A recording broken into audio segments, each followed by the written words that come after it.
L'aventure a démarré dans un laboratoire universitaire, en fait au Centre d'ingénierie des protéines, laboratoire qui travaillait sur la compréhension des mécanismes d'action des antibiotiques. Comment un antibiotique est capable de tuer une bactérie. Et de là, mes prédécesseurs ont mis au point des tests pour mesurer la présence d'antibiotiques dans différents liquides, comme le sang, mais aussi comme le lait, parce qu'il est important de mesurer la teneur en antibiotiques dans le lait pour pouvoir comprendre si on peut transformer le lait en fromage ou en autres produits dérivés.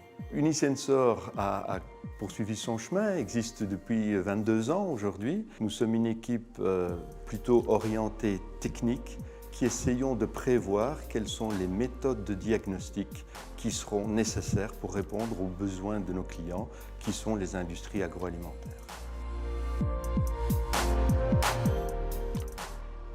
On a toujours essayé d'apporter un peu plus à nos clients au travers de nos produits et donc pour nous distinguer des autres, on essaye de donner plus de réponses à nos clients, donc de mesurer 2, 3, 4, 5 paramètres. Donc on a inclus la multiplicité dans nos tests. C'est ça qui a fait notre force et notamment avec la plateforme Extenso que nous avons lancée il y a à peu près 2 ans. C'est une plateforme multiple, connectée, flexible et rapide.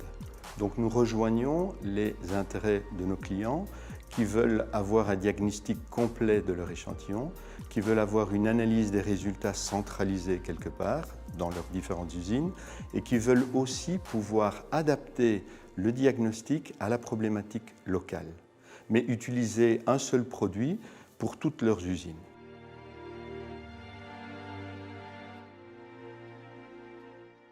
Un des grands challenges aujourd'hui du monde du diagnostic, c'est qu'on n'apporte plus l'échantillon au laboratoire, mais on fait le contraire. On apporte plutôt le laboratoire proche de l'échantillon pour différentes raisons et différents intérêts. Forcément, ce n'est pas évident d'amener un laboratoire au champ ou au lit du patient dans le domaine du diagnostic médical. Et donc, il y a des nouvelles techniques qui miniaturisent toutes les opérations qui sont faites dans un laboratoire au travers d'une petite puce qu'on appelle puce microfluidique, puce biotechnologique.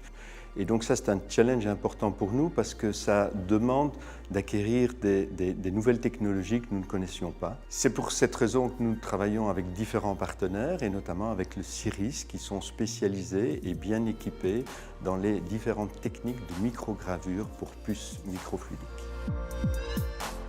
Donc quelques chiffres. Aujourd'hui, après 22 ans, nous sommes 70 personnes installées dans le parc scientifique, un seul site, surtout orienté technique et recherche. Nous produisons tout ici, nous mettons nos noms sur nos produits, nous les protégeons le cas échéant, mais nous les distribuons au travers d'un réseau de 60 distributeurs localisés dans le monde. Nous avons un chiffre d'affaires aujourd'hui d'un peu plus de 15 millions d'euros et nous produisons à peu près 15 millions d'exemplaires de nos kits. Nous avons 3 plateformes techniques différentes, la plateforme Lateral Flow, Bandlet, test d'analyse, la plateforme basée sur la technique de cytométrie de flux et la nouvelle plateforme qui est en recherche qui est la microfluidique.